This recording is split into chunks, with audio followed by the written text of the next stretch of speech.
किए परंतु कोई असर नहीं हुआ। अब आप ही कोई उपाय बताइए। भगवान ने कहा कि आपने तो बहुत सुंदर प्रश्न किया है नारद जी। नारद जी ने कहा कि हमने तो अनेकों प्रकार के लोकों में गए परंतु हमें शांति नहीं मिली। जब गए वृंदावन में तो वहीं पे देखे कि मैया तो दुख से घेरी हुई है और वो भी भक्ति देवी। कहा गया है कि भक्ति देवी जिस घर में जाती है उस घर में कभी अशांति नहीं होती। आज मैया खुद ही दुख में पड़ी है। भगवान आप ही बताइए कि उसका दुख कैसे निवृत्ति हो। नारायण ने कहा कि भगवान आप लोग तो पधारे हैं, उनके लिए एक ही उपाय है कि उनके लिए भागवत की कथा श्रवण कराई जाए। भागवत की कथा श्रवण कराई जाए। भगवान विष्णु जी ने कहे कि आप लोग जाकर के भागवत कथा श्रवण कराइए। नारद जी ने गदगद हो गए और चल पड़े वहां से सब देवताओं। नैमिषारण्य क्षेत्र में मन को प्रसन्न करने वाली अति तेजस्वी व्यास जी के गढ़े व्यास जी के शिष्य श्री सूत जी महाराज विराजमान।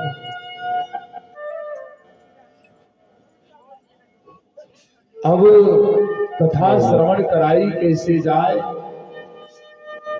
कहा जाता है कि बिना गृहस्थ आश्रम में बिना पत्नी का धर्म नहीं चल पाता और नारद जी का तो विवाह नहीं हुआ। अब जजमान बने कौन। तो नारद जी परम वैष्णव परम विरक्त थे। नारद जी ने कथा कराया और मैया भक्ति से कहा कि मैया आप आओ,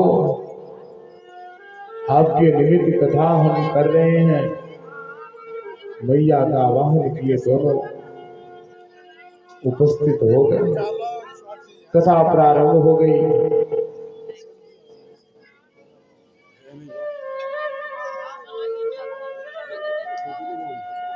भैया ने कथा श्रवण किया और जैसे ही कथा संपूर्ण हुआ तो उनके जो पुत्र वृद्ध अवस्था में पड़े थे सब लोग युवा अवस्था में चल पड़े। सब लोग हष्ट पुष्ट हो गए। तब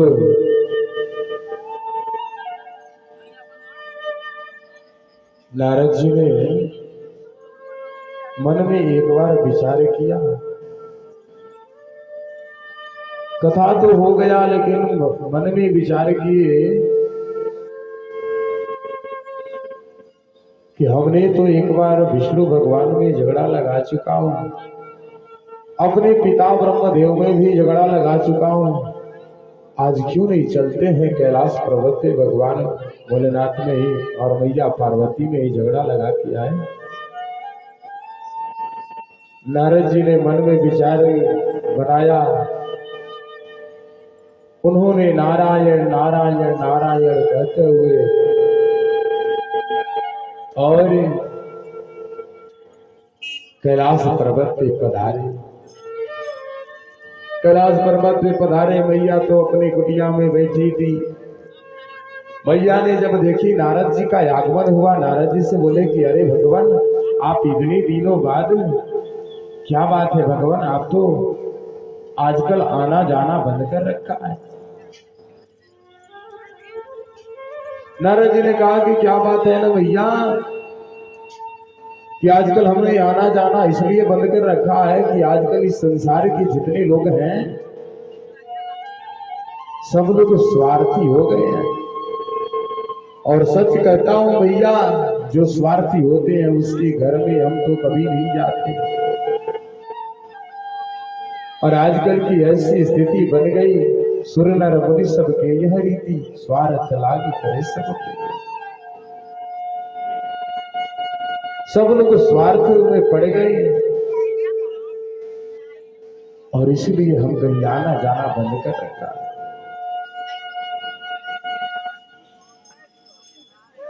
देवर्षि नारद ने कहा कि भैया एक बात बताओ। भैया ने कहा क्या बात है देवर्षि नारद? तो भगवान देवर्षि नारद ने कहा कि भगवान भोलेनाथ तो आपसे बहुत प्रेम करते हैं। भैया बोली हाँ हाँ मत पूछिए, भगवान तो हमसे इतना प्रेम करते हैं कि जो झांकिया आया, जो भगवान के दर्शन किए वो आकर के हमें अवश्य बताते हैं। देवर्षि नारद ने कहा कि अच्छी बात है भैया, भगवान ना करे कि आप लोगों में कभी प्रेम में विषोह हो। अब क्या हुआ कि उन्होंने पूछा कि अच्छा एक बात बताओ कि भगवान आपसे प्रेम करते हैं? बोले हाँ हाँ हमसे तो प्रेम इतना करते हैं कि गुरु ने जो मंत्र दिया वो मंत्र आकर के हमने सबसे पहले बताया। बोले अच्छी बात है। अच्छा एक बात बताओ कि जो अपने गले में मुंडों की माला धारण की है उसमें किसके मुंड लगे हैं आज तक आपकी बताई, यानी अपनी पत्नी को बताई? भैया ने बोले कि ये तो बात कभी नहीं बताया भगवान। तो नारद जी ने कहा कि प्रेम का आपसे खा करते किसके मुंड लगे हैं ये तो बात आज तक आपसे बताई नहीं, और ये बात आपको छुपा के ही रखा। राम राम ऐसा कौन करता है? मगर अब तो देवर्षि नारद जी ने मैया के मन में विकार डाल के चले गए। मैया ने मन में विचारने लगी और विचार करके मां ने सोचा आज तक तो हमसे कभी बात भगवान छुपाए नहीं और ये बात हमें कभी बताया भी नहीं। मां ने विचार किया और क्या किया कि अपने श्रृंगार को उतार करके चली गई गोप भवन में।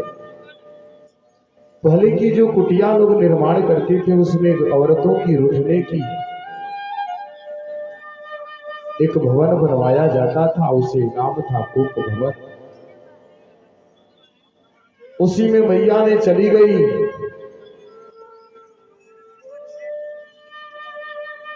मां ने जब गोप भवन में गई, बाबा अपने समाधि से उठे, समाधि से आकर के देखे कि मैया तो देखी ही नहीं रही। अब उन्होंने पुकारने लगे कि देवी आप कहाँ हो? देवी तो चली गई थी गोप भवन में। भगवान ने जाकर के देखे कि मैया तो रूठी हुई है और चली गई है गोप भवन में। जाकर के देखे और बोले कि देवी आप तो कभी रूठती नहीं, आज क्या बात है कि आप गोप भवन में चली आई हो? क्या हमारे द्वारा कोई गलती हुआ? भैया ने कहा कि मत बोलिए, हमसे बात मत करिए। बोले क्या बात है देवी, ऐसी कौन सी बात पी रखी हो जो आप कभी रूठती नहीं और आज ही रूठ गई हो?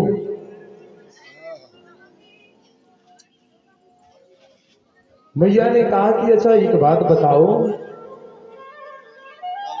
आपने तो कभी हमसे झूठ बोले नहीं और हमारे प्रेम में कोई अंतर हुआ नहीं, परंतु थोड़ी सी बात के लिए प्रेम में इतना अंतर? बोले कैसे अंतर देवी? मैया ने कहा कि ये बात बताइए कि जो अपने गले में मुंडों की माला धारण की है उसमें किसके मुंड लगी, ये बात आप बताइए। भगवान ने कहा कि नहीं देवी। भगवान मन में विचार करने लगे, उनसे कहे कि देवी क्या बताऊं, हमें तो पता था कि आप जानती होगी, आप तो परम्बा जगदम्बा है। अच्छा देवी एक बात बताओ, आप तो हर बार लीला करती हो और आप जब अपने शरीर को परित्याग करती हो तो हमें तो पश्चाताप होता है। बोले कि जब जब आप लीला करती है जब जब शरीर का परित्याग करती है उसी को तो याद रखने के लिए मुंडों की माला धारण की है। और इसमें और किसी के मुंड नहीं है देवी, ये तो इसमें आप ही के मुंड लगे हैं। भैया ने कहा कि बाप रे, तब तो आप और महाकपटी निकले। भगवान ने कहा कि देवी आप ऐसी कौन सी भांग की गोले खा रखी कि आज आप तो मान ही नहीं रही हो। भगवान ने कहा कि देवी ये मुंड की माला हम धारण किए, इसमें आपके मुंड लगे हैं और आप बार बार शरीर को परित्याग करती हो। भैया ने कहा कि हमने शरीर का परित्याग करते हैं और आप ऐसे कौन से गोले पीकर रखे हैं, भांग के गोले खा रखे हैं, कौन सी दवाइयां खा रखे हैं कि आप तो कभी मरते नहीं, आपको कभी परित्याग करना नहीं पड़ता और हम तो बार बार शरीर परित्याग करते हैं, बार बार जाते हैं आते हैं।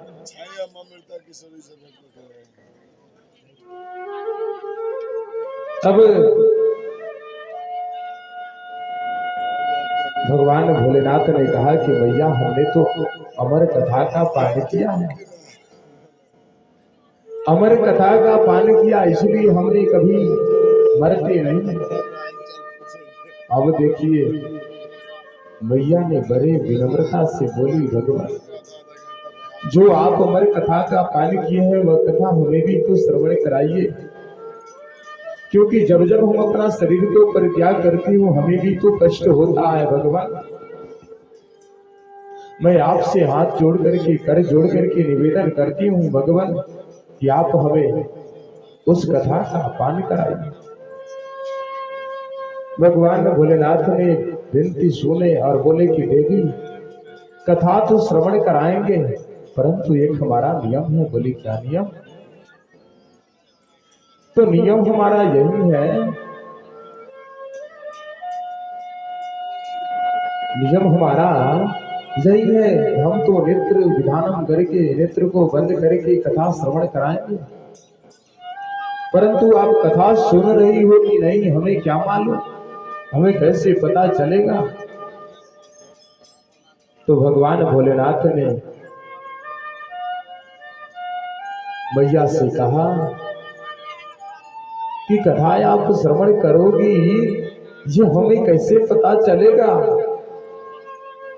हमें तो भी श्रवण कुछ सुनाई पड़ना चाहिए। तो उन्होंने कहा कि ओम ओम का उच्चारण करते रहेंगे। अब भगवान अपने आसन पे आसीन हो गए, कथा प्रारंभ हो गई और वहीं सुखदेव जी महाराज जो गोलोक धाम में राधा रानी की गोद में क्रीड़ा कर रहे थे, जब मृतलोक में भागवत की जन में प्रचार प्रसार करना पड़ा तो नारद जी की आज्ञा से गए और वहां नारद जी जाकर के उनसे विनती किए। तो राधा रानी की आज्ञा से उन्होंने भी एक पक्षी और पक्षड़ी के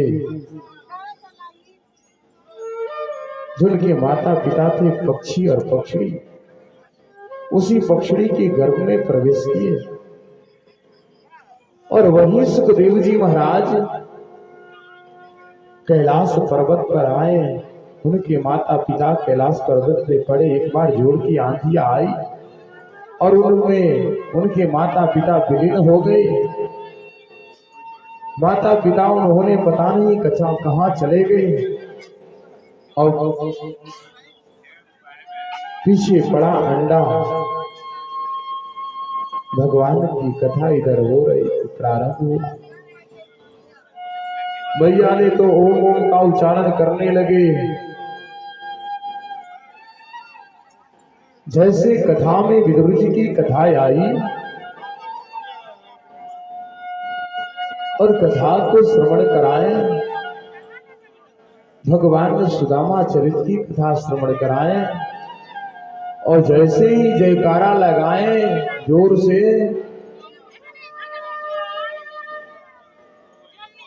तो भैया तो निद्रा अवस्था में चल पड़ी थी। माने जब सुने कि जय घोष हो रहा है तो उन्होंने जय किया और फिर आगे पूछा कि भगवान आगे की कथा क्या है। भगवान भोलेनाथ ने भी अचंभित हो गए। पीछे पड़ा जो अंडा था उसमें साबित हो गया, उस अंडे में से एक पक्षी राज का प्रादुर्भाव हुआ। वही हमारे सुखदेव जी महाराज जी, जब मैया सो गई थी, मैया को जब निद्रा ने घेर लिया तो पीछे पड़ा जो पक्षी हमारे सुखदेव जी महाराज, उन्होंने मन में विचार किया हमने भी तो अमर कथा श्रवण करने हैं और कहीं विराम न ले लेवे, तो उन्होंने ही ओम का उच्चारण करने लगा। अब भैया ने आकर के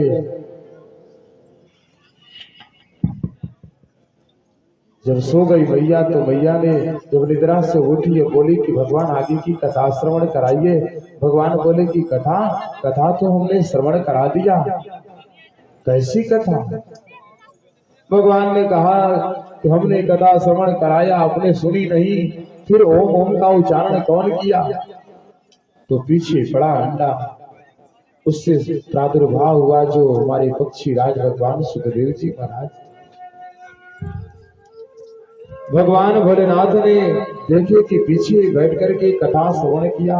भगवान भोलेनाथ ने कहा कि हमें कोई आपत्ति नहीं, कथा श्रवण की अच्छी बात है, परंतु इन्होंने नियम के विरुद्ध होकर के कथा श्रवण किए। सम्मुख होकर के कथा श्रवण किए होते तो हमें कोई आपत्ति नहीं होती, परंतु इन्होंने पीछे होकर के कथा श्रवण किए, इन्हें तो दंड मिलना नहीं चाहिए। भगवान अपने त्रिशूल लेकर के सुखदेव जी को मारने के लिए दौड़े। वही सुखदेव जी महाराज उड़ते उड़ते बद्रिकाश्रम की ओर चल पड़े। उसी जगह एक मैया बैठी थी, उसका नाम था विधिका देवी और उनके पति का नाम था वीर व्यास जी महाराज। व्यास जी महाराज और विधिका देवी एक बार आपस में बर्ताव कर रहे थे और मैया ने बोली कि उम्र तो बहुत ज्यादा चल पड़ी, हमने तो वृद्ध अवस्था में चल पड़े हैं, आज तक कभी पुत्र नहीं हुआ, क्या हमें भगवान पुत्र रत्न की प्राप्ति नहीं करेंगे? व्यास जी ने महाराज जी कहा कि देवी आप चिंता मत करो, भगवान की दरबार में देर होता है परंतु अंधेर नहीं होता। आप क्यों चिंता करती हो देवी, भगवान की जब कृपा होगी तभी तो कुछ होगा। अब भगवान की आशीर्वाद से इधर पक्षी राज को मारने के लिए भोलेनाथ दौड़े। पक्षी राज उड़ते उड़ते आए, मैया की उबासी आ गई। मैया की जैसे उबासी आई, माँ के घर में ही प्रवेश कर गए सुखदेव जी महाराज। सुखदेव जी महाराज घर में प्रवेश किए, जिन्होंने मातृ गर्भ में ही 12 वर्ष रहे और 12 वर्ष रह करके जिन्होंने मातृ गर्भ में ही मंदिर बना डाला। एक बार तो मैया ने जब बैठ करके अपने पति से बात कर रही थी, उनके उदर से ओम ओम का उच्चारण आया। मैया ने बोली कि अजी सुनते हो? बोले क्या बात है देवी? देखिए हमारे उदर से किसी मंत्र ध्वनि का उच्चारण सुनाई पड़ रहा है। भगवान ने अपने नेत्र को विधान करते हुए नेत्र को बंद करके अपने अंतर दृष्टि से देखे तो देखे कि कोई ज्ञानी महापुरुष उसमें पल रहा है। देवी से बोले कि देवी ये कोई साधारण व्यक्ति नहीं, ये तो हमारे सुखदेव जी महाराज हैं। माँ के गर्भ में ही संपूर्ण विद्या भी प्राप्त कर ली है। अब भगवान ने बोले कि बेटा आपकी माँ को गर्भ में कष्ट हो रहा है, आप बाहर तो आओ। सुखदेव जी महाराज ने कहा कि नहीं नहीं भाई, हम नहीं आएंगे बाहर, बाहर आएंगे तो विष्णु की माया पकड़ लेगी। और जो दो चार नाम आपके माले का गुणगान कर रहे हैं, राधा रानी के नाम का गुणगान कर रहे हैं, वो भी छुट जाएगा, माया में फंस जाएंगे।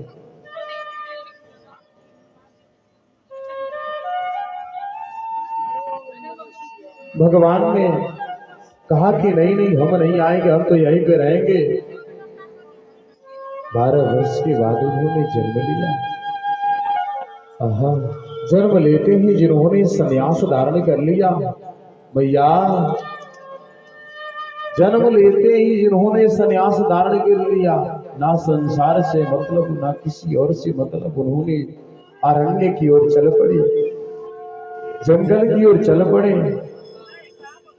पीछे से वेद व्यास जी महाराज पुत्र पुत्र कहते कहते उनके पीछे चल पड़े। पुत्र पुत्र कहते कहते जब चले तो तरवो भिनेदु स्तमसर्व भूत हृदय मुनिमान दुष्मे। वृक्ष की जड़ से आवाज आया कि व्यास जी, जिनको आप पुत्र पुत्र कह रहे हैं, पता नहीं ये आपके कई बार पिता हो चुके। जब उन्होंने सुने, उनको समझ में आया, तो वहीं पे छोड़ करके पुनः पीछे लौट गए। वहीं सुखदेव जी महाराज वन में जाकर के तपस्या किए और तपस्या करके भागवत के परम विद्वान हैं। वहीं सुखदेव जी महाराज 88,000 ऋषियों की मंडली में बैठ करके कथा श्रवण कराए थे। अब इधर मैया देखिए कि बाबा ने मारने के लिए चले, माँ ने तो चिल्लाने लगी, अजी आप कहां जा रहे हो, कथा तो श्रवण कराओ। कथा तो पूर्ण हो गया, लेकिन मैया तो सो गई थी। ध्यान देना बंधुओं, कहीं भी यदि कथा प्रारंभ जब हो जाती है, वहां पर भक्तों की लाइन लग जाती है, सोने लगते हैं सब लोग, निद्रा घेर लेती है। और निद्रा ये कौन है आप लोग जानते हैं? निद्रा रानी हमारी कुंभकर्ण की पत्नी है। जो रावण की भाई कुंभकर्ण थे, उनकी पत्नी का नाम था निद्रा देवी। जब कुंभकर्ण ने अपने वृद्ध अवस्था में पड़े थे, तो भगवान राम उनके सामने गए और मैया बिलख बिलख के रो रही थी। वही निद्रा रानी ने भगवान राम के पास में आई और क्रोधित में होकर के भगवान से बोली कि भगवान आपने हमारे पति का वध किया है, इसका बदला मैं अवश्य लूंगी। भगवान राम ने कहा कि बदला ये कैसे ले सकती हो देवी, हमारा बदला तो कोई ले नहीं सकता। निद्रा रानी ने बोला कि मैं अवश्य लूंगी। बोले कैसे? निद्रा रानी ने बोला कि जब आपकी कथा चल रही होगी, कहीं भी आपके नाम के गुणगान चल रहे होंगे, वहीं पे आकर के हम वहां पर जितने भी श्रोतागण बैठे होंगे उनके सर पे विराजमान हो जाओगे। आप लोग देखे होंगे जब कथा प्रारंभ होता है तो सब लोग सोने लगते हैं। वहीं निद्रा देवी आकर के भक्त के ऊपर अपना आसन लेकर के आसीन हो जाती है और भक्तगण सोने लगते हैं।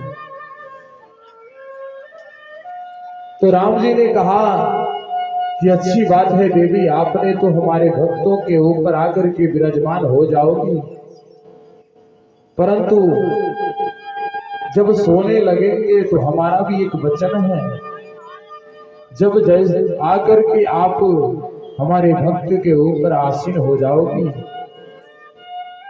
तो हमने भी बीच बीच में जय श्री राम जय श्री कृष्णा का उच्चारण करवाते रहेंगे।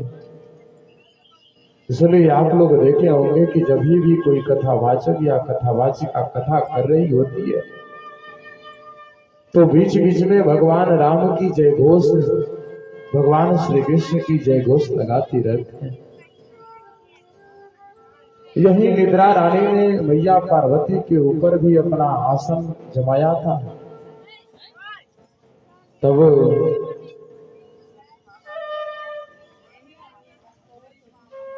सो गई थी मैया, तो सुखदेव जी ने ओम का उच्चारण किए तो उसे दंड देने के लिए भगवान गए, और वहां जब नहीं पाए तो उन्होंने लौट के कैलाश पर्वत पर चले आए।